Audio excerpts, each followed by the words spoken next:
थंडी आली की गाजरचं सीझन आलं. तर आज आमच्या घरी आणले होते गाजर. तर चला म्हटलं व्लॉग पण होऊन जाईल आणि तुमच्यासोबत हलव्याची रेसिपी पण शेअर होऊन जाईल. प्रियांची नाटकी बघा.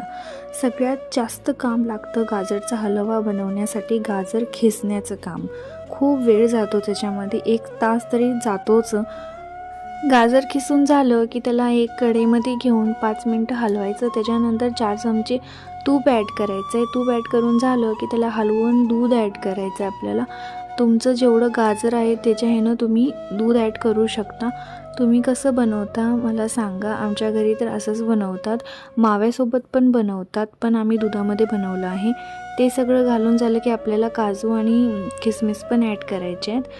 10 मिनटं ठेवून त्याच्यानंतर 2 मोठ्या वाटी साखर ॲड करायची आहे. साखर ॲड केली की आपल्याला अर्धा तास आणखीन शिजवत ठेवायचं आहे आणि त्याच्यानंतर तुपात इलायची घालून